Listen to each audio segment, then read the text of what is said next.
कर्पूरगौरं करुणावतारं संसारसारं भुजगेन्द्रहारं सदा वसन्तं हृदयारविन्दे भवं भवामी सहितं नमामि भवं भवानी सहितं नमामि।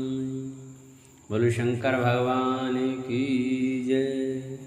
नमस्कार दोस्तों, स्वागत है आप सभी का हमारे YouTube चैनल पर। प्रिय भक्तजनों, आज हम आपको सावन मास महात्म के चौथे अध्याय की कथा सुनाएंगे, जिसमें कि धारणा पारणा, मासोपवास व्रत और रुद्र व्रत वर्णन में सुगंधा का आख्यान, इस कथा का वर्णन सुनाएंगे। सभी भक्तजन हमारी श्रावण मास महात्म की कथा को बड़े श्रद्धा भाव और प्रसिद्ध चित्तमन से सुने। जो भक्त हमारे चैनल पर नए आए हैं, जिन्होंने अभी तक हमारे चैनल को सब्सक्राइब नहीं किया है, वो हमारे चैनल को सब्सक्राइब करें, वीडियो को लाइक करें और कमेंट में ओम नमः शिवाय अवश्य लिखें। बोलो शंकर भगवान की जय। बोलो श्रावण मास महात्म की जय। भगवान शंकर बोले, हे सनत कुमार, अब मैं धारण पारण व्रत का वर्णन करूंगा। प्रतिपदा के दिन से आरंभ करके सर्वप्रथम पुण्यावाचन करना चाहिए। इसके बाद मेरी प्रसन्नता के लिए धारण पारण व्रत का संकल्प करना चाहिए। एक दिन धारण व्रत करें और दूसरे दिन पारण व्रत करें। धारण में उपवास तथा पारण में भोजन होता है। श्रावण मास के समाप्त होने पर सबसे पहले पुण्यावाचन करना चाहिए। इसके बाद हे मानद आचार्य तथा अन्य ब्राह्मणों का वरण करना चाहिए। तत्पश्चात पार्वती तथा शिव की स्वर्ण निर्मित प्रतिमा को जल से भरे हुए कुंभ पर स्थापित कर रात में भक्तिपूर्वक पूजन करना चाहिए तथा पुराण श्रवण आदि के साथ रात भर जागरण करना चाहिए। प्रातःकाल अग्नि स्थापना करके विधि पूर्वक होम करना चाहिए। त्र्यंबकम इस मंत्र से तिल मिश्रित भात की आहुति डालनी चाहिए। उसी प्रकार शिव गायत्री मंत्र से घृत मिश्रित भात की आहुति डालें और पुनः षडाक्षर मंत्र से खीर की आहुति प्रदान करें। तदंतर पूर्णाहुति देकर होम शेष का समापन करना चाहिए। इसके बाद में ब्राह्मणों को भोजन कराना चाहिए तथा साथ ही आचार्य की पूजा करनी चाहिए। हे महाभाग, इस प्रकार से उद्यापन संपन्न करके मनुष्य ब्रह्म आदि पातकों से मुक्त हो जाता है, इसमें कोई संदेह नहीं है। अतएव इस महाव्रत को अवश्य करना चाहिए। हे मुने, अब श्रावण में मास उपवास की विधि को आदर पूर्वक सुनिए। प्रतिपदा के दिन प्रातःकाल इस व्रत का संकल्प करें। स्त्री हो या पुरुष, मन तथा इंद्रियों को नियंत्रित करके इस व्रत को करें। अमावस्या तिथि को लोक का कल्याण करने वाले बृहस्पति शंकर की अर्चना पूजा षोडोपचारों से करें। तदंतर अपनी सामर्थ्य के अनुसार वस्त्र तथा अलंकार आदि से ब्राह्मणों का पूजन करें, उन्हें भोजन कराएं तथा प्रणाम करके विदा करें। इस प्रकार से किया गया मास उपवास व्रत मेरी प्रसन्नता कराने वाला होता है। हे सनत कुमार, मनुष्यों को सभी सिद्धियां प्रदान करने वाले लक्ष्य संख्या परमित रुद्रवती व्रत के विधान को सावधान होकर सुनिए। अत्यंत आदर पूर्वक कपास के 11 तंतुओं से बत्तियां बनानी चाहिए। वे रुद्रवंती नाम वाली बत्तियां मुझे प्रसन्न करने वाली हैं। मैं श्रावण मास में भक्तिपूर्वक डिबोन के देव गौरीपति महादेव का इन 1 लक्ष्य संख्या वाली बत्तियों से नीराजन करूंगा। इस प्रकार श्रावण मास के प्रथम दिन विधि पूर्वक संकल्प करके महीने भर प्रतिदिन शिव जी का पूजन कर 1000 बत्तियों से नीराजन करें और अंतिम दिन 71,000 बत्तियों से नीराजन करें, अथवा प्रतिदिन 3000 बत्तियां आदर पूर्वक अर्पण करें और अंतिम दिन 13,000 बत्तियां समर्पित करें, अथवा एक ही दिन सभी 1,00,000 बत्तियों को मेरे समक्ष जलाएं। प्रचुर मात्रा में घृत में भिगोई जो स्निग्ध बत्तियां होती हैं वे मुझे प्रिय हैं। तत्पश्चात मुझ विश्वेश्वर का पूजन कर के कथा श्रवण करें। सनत कुमार बोले, हे देव, हे देव, हे जगन्नाथ, हे जगदानंद कारक, कृपा करके आप मुझे इस व्रत का प्रभाव बताइए। हे प्रभु, इस व्रत को सर्वप्रथम किसने किया था तथा इसके उद्यापन में क्या विधि होती है? भगवान शंकर बोले, हे ब्रह्मपुत्र, व्रतों में उत्तम इस रुद्रवर्ती व्रत के विषय में सावधान होकर सुनिए।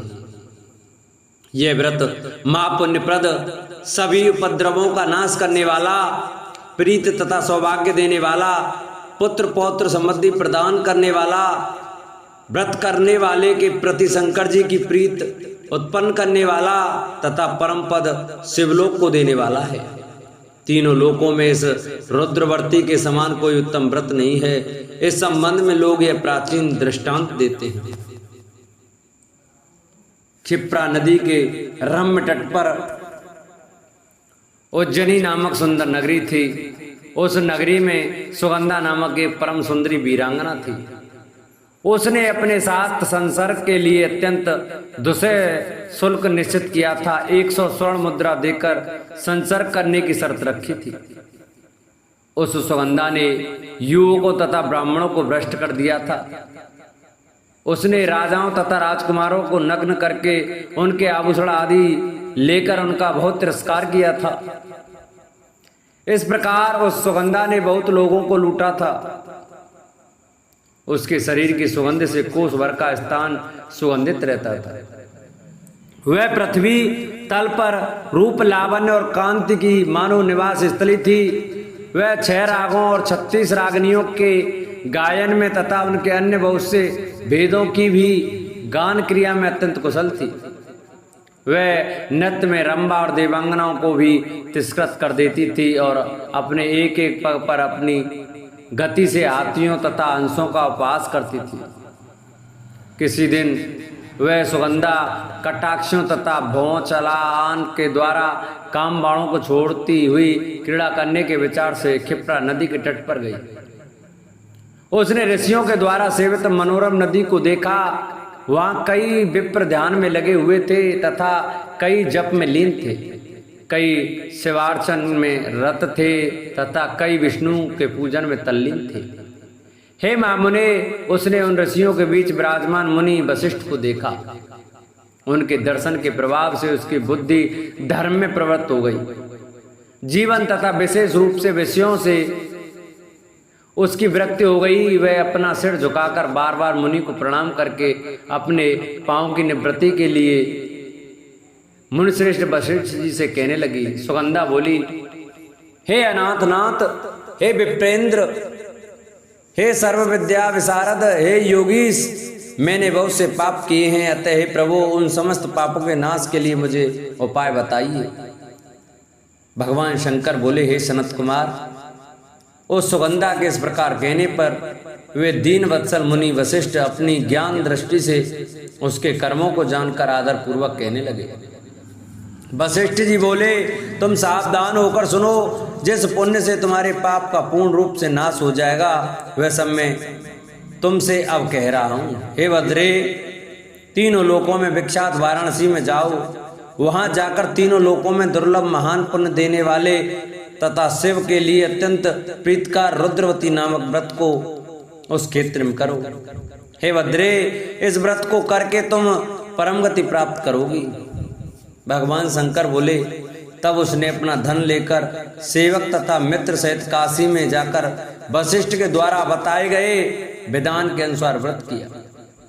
इस प्रकार उस व्रत के प्रभाव से वह सशरीर उस शिवलिंग में विलीन हो गई। हे सनत कुमार, इस प्रकार जो स्त्री पुरुष इस परम दुर्लभ व्रत को करता है वह जिस जिस अभिष्ट पदार्थ की इच्छा करता है उसे निसंदेह प्राप्त करता है। हे सुव्रत, अब आप माणिक्यवर्तियों को महात्मा सुनिए। हे विपेंद्र, उन व्रतियों के व्रत से स्त्री मेरे अर्ध आसन की अधिकारिणी हो जाती है और महाप्रलय पर्यंत वह मेरे लिए प्रिय रहती है। अब मैं इस व्रत की संपूर्णता के लिए उद्यापन का विधान बताऊंगा। चांदी की बनी हुई नंदीश्वर की मूर्ति पर आसीन स्वर्ण में भगवान शिव की पार्वती सहित प्रतिमा को कलश पर स्थापित करना चाहिए और विधि के साथ पूजन करके रात्रि में जागरण करना चाहिए। इसके बाद प्रातःकाल नदी में निर्मल जल से विधि पूर्वक स्नान करके 11 ब्राह्मणों सहित आचार का वर्णन करना चाहिए। तत्पश्चात रुद्र सूक्त से अथवा गायत्री से अथवा मूल मंत्र से घृत खीर तथा बेलपत्रों का होम करना चाहिए। इसके बाद पूर्णाहुति होम करके आचार्य आदि की विधिवत पूजा करनी चाहिए तथा सपत्नीक 11 उत्तम विप्रों को भोजन कराना चाहिए। हे सनत कुमार, जो स्त्री इस व्रत को करती है वह समस्त पापों से मुक्त हो जाती है। तत्पश्चात विधान पूर्वक कथा सुनकर स्थापित की गई समस्त सामग्री ब्राह्मण देव को दे देनी चाहिए। इससे निश्चित रूप से 1000 अश्वमेध यज्ञों का फल प्राप्त होता है। बोलो शंकर भगवान की जय। बोलो श्रावण मास महात्मा की जय। जिन भक्तों को हमारी ये श्रावण मास की कथा अच्छी लगी हो वो हमारी वीडियो को ज़्यादा से ज़्यादा शेयर करें। जिन्होंने चैनल को सब्सक्राइब नहीं किया वो चैनल को सब्सक्राइब करें, वीडियो को लाइक करें और कमेंट में ओम नमः शिवाय अवश्य लिखें।